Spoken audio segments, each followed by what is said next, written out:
سيدنا محمد وعلى آله وصحبه أجمعين رب اشرح لي صدري ويسر لي أمري واhlul 'uqdatam min lisani yafqahu qawli amma ba'd. Bersama balik kitab kita ni bantahan pada Habib Munzir tentang istighasah lagi lah. Pendalilan Habib Munzir untuk membolehkan istighasah minta tolong ketika terdesak kepada mayat si mati tak wali ke apa nak siri kedua. Habib Munzir berkata, demikian pula diriwayatkan bahawa di hadapan Ibn Abbas radhiyallahu anhuma ada seorang yang krem kakinya nah. Lalu berkata Ibn Abbas radhiyallahu anhu, sebutlah nama orang yang paling kau cintai. Maka berkatalah orang itu dengan suara yang keras, keras kuat, Muhammad, sebut derah-derah. Maka dalam sekejap hilanglah sakit kremnya dah, kaki kremnya tak dah. Diriwayatkan oleh Imam Hakim Ibn Sunni dan diriwayatkan oleh Imam Tabrani dengan sanad yang hasan. Dan riwayat ini pula diriwayatkan oleh Imam Nawawi pada Al-Azkar.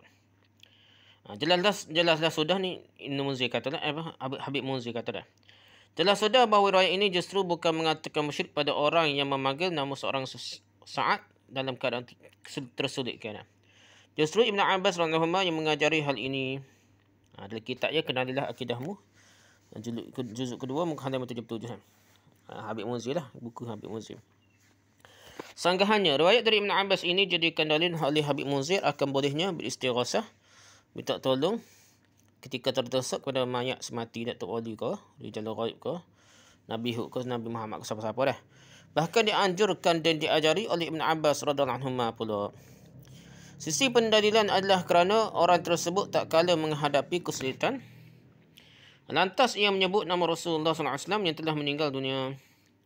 Sanggahan terhadap pendalilan ini dari beberapa sisi. Pertama, riwayat ini adalah riwayat yang lemah. Sungguhnya riwayat ini dhaif dan lemah. Ibn Sunni meriwayatkan dalam kitabnya Amal Yaumi wal Lailah dengan sanadnya. Wa qala la tattakhidhu qabri wasanan fa inna ma halaka banu Israil li'annahum ittakhadhu qubur anbiya'ihim masajid. Tak benar ni dah. Mana salah macam ni.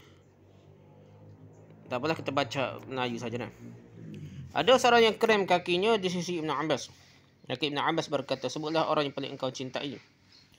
Maka orang tersebut berkata, Muhammad sallallahu alaihi wasallam. Muhammad, disebut Muhammad gitu dah. Maka hilanglah kremnya dah, kakinya tak dia krem dia tersebut dah. Rujuk Amalul Yaumi wal Lailah karya Ibn Sunni. Qasad 88 hingga 9 nombor 169. Dari jalan Ibn Sunni juga diriwayatkan oleh Imam Nawawi dalam kitabnya Al-Azkar halaman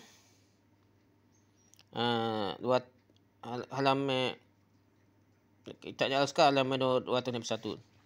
Dalam sanad riwayat ini ada seorang perawi bernama Ghiyas bin Ibrahim, dan perawi ini dinilai lemah oleh para ahli hadis, bahkan tertuduh sebagai pendusta. Berikut saya sebutkan perkataan para ahli hadis.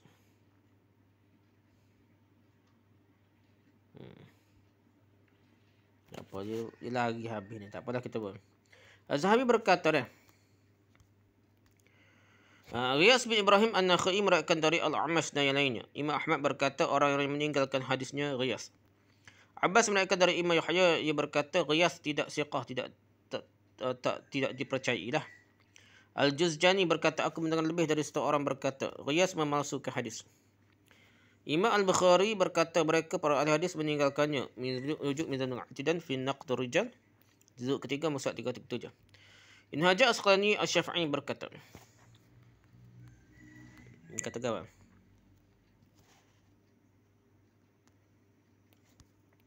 dan Al-Juri berkata, aku bertanya pada Abu Daud tentang Ghiyas, maka ia berkata kadzab, pendusta. Dan ia satu kali pernah berkata tidak siqah, tidak dipercayai dan tidak amanah. Ibn Ma'in berkata Ghiyas pendusta yang buruk. As-Saji berkata mereka meninggalkannya. Salih Jazarah berkata ia memalsukan hadis. Rujuk Lisanul Mizan halaman juzuk ke-6 muka 311.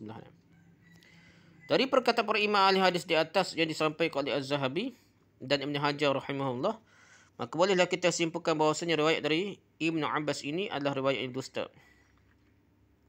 Kerana dalam sanadnya ada perawi pendusta iaitu Ghiyas bin Ibrahim An-Nakhai Al-Kufi. Kedua, Habib Munzir mengatakan bahawa asar ini diriwayatkan oleh Imam Al-Hakim dan At-Tabrani dengan sanad yang hasan. Maka bolehkah Habib Munzir menyebutkan dalam buku-buku apa sahaja mereka berdua meriwayatkan asar ini? agar kita boleh mendapatkan faedah lebih banyak dan boleh melecek lah sanad riwayat ini. Kemudian ulama ahli hadis siapakah yang telah menghukumi bahawasanya sanad riwayat ini adalah hasan? Ataukah Habib Munzir sendiri yang kononnya merupakan pakar ahli hadis dan ahli sanad yang telah meriwayatkan riwayat ini hasan? Kerana riwayat yang terdapat dalam kitab Ibn Sunni riwayatnya adalah maudhu' palsu, dan Habib menyatakan bahawa riwayat asal ini sanadnya hasan. Saya menunggu jawapan Habib Munzir. Jika Habib Munzir boleh mendatangkan sanad periwayatannya, maka kita berusaha menilai keabsahan sanad tersebut, alhamdulillah. Tetapi jika tidak ada, maka bererti riwayat ini adalah riwayat yang palsu juga dah. Gitulah tentu kan. Ketiga, jika kita mengatakan bahawa riwayat ini sahih, maka ini pun tidak boleh dijadikan dalil untuk membolehkan minta kepada mayat. Hal ini nampak dari beberapa sisi. Hak sebut ya Muhammad, sebut nama saja. Pertama, Ibn Abbas berkata kepada orang tersebut, sebutlah orang yang paling engkau cintai. Ibn Abbas tidak berkata beristighasahlah engkau kepada orang yang engkau cintai. Bukan minta tolong, minta hajat. Tapi sebut saja nah. Dan jawapan orang tersebut adalah Muhammad saja nah. Sallallahu alaihi wasallam pun tak sebut ayat hadis. Sesuai dengan anjuran Ibn Abbas. Ia tidak berkata yang Muhammad tolong aku dah. Atau berkata yang Muhammad sembuhkan aku, tak kata gitu dah. Akan tapi ia hanya sekadar menyebut nama orang yang paling dia cintai, itu Muhammad. Gitulah. Kedua, tentunya berbeza antara istighasah dengan hanya sekadar menyebut nama. Kalau istighasah adalah seruan memanggil yang disertai dengan talabul ghath, permohonan pertolongan. Kalau kita cerita istighasah ni minta serulah. Minta daripada si mati ni. Dan dalam asar Ibn Abbas ini sangat jelas, lelaki tersebut sama sekali tidak sedang meminta pertolongan pada Nabi Muhammad SAW. Bahkan lelaki tersebut tidak menyeru Nabi dan berkata wahai atau ya Muhammad tersebut pun sebut Muhammad saja. Tetapi hanya menyebut nama Muhammad tanpa disertai dengan seruan wahai atau ya. Kalaupun lelaki tersebut mengatakan wahai Muhammad, maka ini pun bukanlah istighasah. Kerana tidak disertai dengan pertolongan pun dah. Kalau sebut wahai Muhammad saja dah. Royak lah. Wahai Muhammad tolong saya dah. Royak Muhammad. Wahai Muhammad saja dah. Ataupun stay nasi ya Rasulullah. Lepas tu royak puji-puji Nabi. Itu bukan lah. Minta dah. Menyuruh. Bukan lah. Sekadar ya wahai tu dah. Atau lain ni minta hajat. Minta benda. Royak dah. Ketiga, kalau hanya sekadar menyebut nama atau menyeru nama seorang tanpa permohonan pertolongan sudah dikatakan istighasah, maka jika seorang sedang stres lalu lantas menyebut nama isterinya yang sangat cintai agar fikirannya tenang, maka apakah orang ini dikatakan telah beristighasah dengan isterinya dengan beristighasah dengan wanita yang jauh lebih lemah darinya? Tak okey dah sebut nama seorang anak mak ke apa dah. Keempat, dalam kisah ini Ibn Abbas menyarankan untuk menyebut seorang yang paling cintai oleh lelaki tersebut sahaja lah. Ibn Abbas tidak mempersyaratkan bahawasanya orang yang paling cintai tersebut mestilah merupakan roh orang yang sudah wafat atau orang yang sudah hadir di situ dah. Bahkan Ibn Abbas sama sekali tidak mempersyaratkan bahawa orang yang dicintai tersebut mestilah merupakan roh orang yang soleh yang dipersangkakan memiliki manzilah di sisi Allah, tak sebut pun dah. Lantas jika ternyata lelaki tersebut ternyata menyebutkan nama isterinya atau anaknya yang sangat dicintai, maka bukankah ia telah melaksanakan anjuran Ibn Abbas tersebut? Lantas, apakah ini dengan istighasah menurut Ibn Abbas? Saya tak minta orang hidup, anak dia, mak dia, bini dia kau, hak saya dah. Nak kata istighasah tak? Dah. Yang kedua, apakah dikatakan ia beristighasah dengan anaknya? Minta tolong terdesak dengan anaknya atau isterinya yang lemah, jauh lebih lemah daripadanya dah. Adakah nak minta tolong ataupun nak suruh tenang hati saja dah.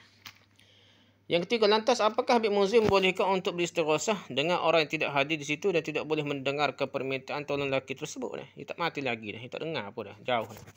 Tentunya Habib Munzir sepakat jika seorang sedang sakit terbaring di rumah sakit lantas ia mengati orang yang paling cintainya seperti isterinya atau anaknya atau ibunya, mak dia lah. Lalu ia menyebut namanya dan ternyata orang yang cintainya tersebut masih hidup dan posisinya jauh dari rumah sakit, maka ia tentunya bukanlah istighasah lah. Kalau kita kata salah ia sebut bukan nama Nabi Muhammad, nama anak bini yang hidup dah, tak lemah daripada dia, tiba-tiba jadi sembuh juga. Adakah kait dengan istighasah? Tak tentu, bukan lah.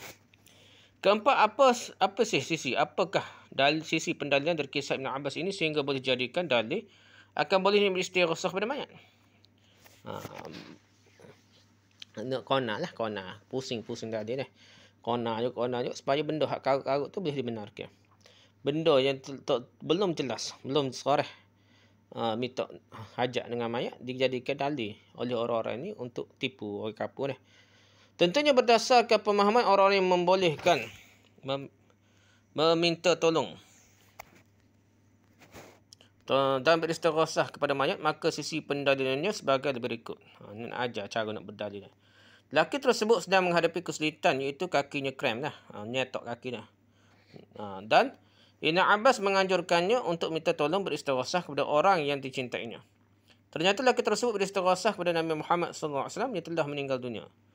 Dan hal ini tidak diingkari oleh Ibn Abbas, bahkan merupakan bentuk pengamalan dari anjuran Ibn Abbas. Demikianlah kira-kira sisi pendalilannya, cara dia berhujah gitulah. Kerana jika sisi pendalilannya tidak seperti ini, maka asal kisah ini sama sekali tidak boleh jadikan dalil untuk beristighosah kepada mayat orang soleh. Lantas sekarang saya jadi bertanya lah, tanya ni. Apakah menurut Habib Munzir seseorang boleh beristighosah minta hajat tolong apa ni kepada Nabi Muhammad SAW meskipun tidak di hadapan kuburan Nabi SAW? Bukankah ini merupakan kesyirikan nyata? Kerana tidaklah seorang hamba yang ada di Indonesia yang terkena musibah dan kesulitan lantas beristighosah kepada Nabi SAW kecuali ia memiliki keyakinan-keyakinan berikut. Pertama, yakini bahawa Nabi SAW mendengar permintaan tolongnya meskipun jasad Nabi SAW terkubur di Madinah, sementara sang hamba berada di Indonesia. Yang kata dengan Nabi dengar juga dah. Yang kedua, meyakini bahawa Nabi SAW bukanlah hanya sekadar mendengar, bahkan Nabi SAW mengetahui keadaannya yang sedang menghadapi kesulitan. Dan inilah yang diyakini oleh seorang Habib yang lebih senior dan mendunia daripada Habib Musi, iaitu Habib Alwi Al-Maliki Al-Hasani lah. Dia tu guru besar lagi lah daripada Habib Musi ni. Ia berkata dalam kitabnya Mafahim Yajibu an Tusahah tentang Nabi SAW, fa'innahu hayyud darani daimul inayati bi ummatihi mutasarrifun bi iznillah fi syu'uniha khabirun bi ahwaliha. Sesungguhnya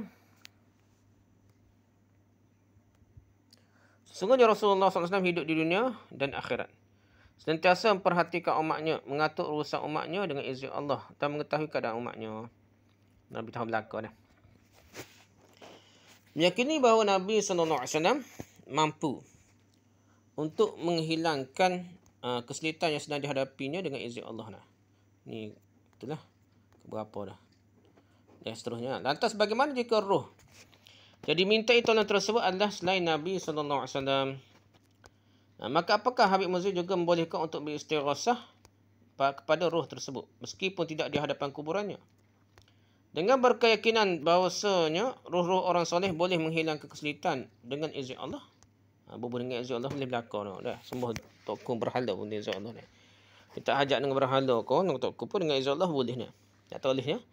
Meyakin kalau tak yakin Allah Maha berkuasa dah. Dengan izin Allah. Kalau tak ada ketubuh izin Allah, maka tak boleh. Baru jadi syirik. Ada kata gitulah. Sebagaimana juga yang diyakini oleh Alwi Al-Maliki, pendukung kesyirikan. Alwi Al-Maliki Al-Hasani berkata, dia kata, wal hasil annahu la yakfur al-mustaghith illa idza i'taqada al-khalq wal ijad li ghairi Allah ta'ala wal tafarruqah bain al-ahya wal amwat. La ma'na laha fa innahu min i'tiqad al-ijad li ghairi Allah kufrun. Wa anta ta'lamu anna ghayah ma يعتقد الناس في الأموات وأنهم متسببون ومكتسبون كالأحياء لأنهم خالقون موجودون كالإله. Intinya sungguhnya orang yang beristighosah kepada mayat tidaklah kafir kecuali jika ia meyakini ada selain Allah yang menciptakan. Kalau cipta baru Tuhan dah. Hal lain tu boleh tak? Tak tolong. Dan pembezaan antara orang yang hidup dengan mayat-mayat tidak ada artinya, tak ada beza hari hidup dengan mati. Kerana barang siapa yang meyakini ada yang menciptakan selain Allah, maka kafir.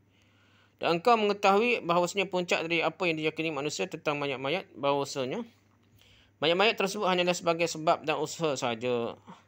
sebagaimana orang-orang hidup, dan bukanlah mayat-mayat tersebut adalah para pencipta sebagaimana Tuhan nak.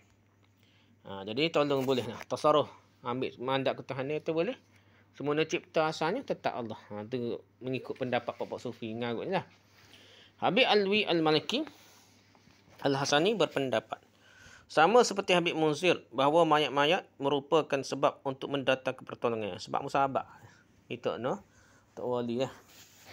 Dan tidak ada perbezaan antara orang hidup dan orang mati serupa. Bahkan Habib Alwi Maliki Al-Hasani berpendapat seorang boleh beristighosah kepada mayat orang soleh dan tidak akan dikatakan perbuatannya syirik. Selama mana ia meyakini bahawa mayat tersebut hanyalah sebab atau telah diberikan izin oleh Allah. Boleh mandat ketuhanan lah. Boleh tunah hajat. Okay. Lihat kembali artikel ni lah. Ada artikel dah. Kelima. Kalau asal ini sahih, lantas apakah boleh menjadi dalil bagi kelompok orang yang bermazhab Asy'ari untuk membangkang suatu akidah? Dah. Ikut kaedah Asy'ariyah lepas ya. Mana buat jadi akidah ni? Kena hadis tu sahih mutawatir ni. Kalau hadis ahad sahih ahad kuat setang mana lagi dia tidak dapat ahad mutawatir tak jadi akidah. Tiba-tiba nak bangun satu akidah istighasah ni boleh pakai pula. Bukankah orang-orang Asy'ari mempersyaratkan bahawasanya yang boleh dijadikan dalil untuk permasalahan akidah mestilah dalil yang mutawatir dan bukan dalil yang ahad. Yang persyaratan ini adalah warisan yang diambil oleh orang-orang Asy'ariyah dari kaum Mu'tazilah sebenarnya. Jadi Asy'ariyah ni memang pengaruh Mu'tazilah dan dia meninggalkan dia capur sikit-sikit. Cuma ni mutaakhirin tu macam Asy'ariyah ni banyak pula kembali pada Mu'tazilah ni. Dan insya-Allah akan ada pembahasannya secara khusus nanti. Ini semua jika riwayat tersebut adalah sahih. Ternyata seperti yang sudah jelaskan sebelum ini bahawa riwayat tersebut adalah palsu. Nah, mana pun hadis itu palsu dah. Habis dah kali sekat ni. Wallahu a'lam. Subhanakallahumma wa bihamdika subhanaka wa bihamdika asyhadu an la ilaha illa anta astaghfiruka wa atubu ilaik. Assalamualaikum warahmatullahi wabarakatuh.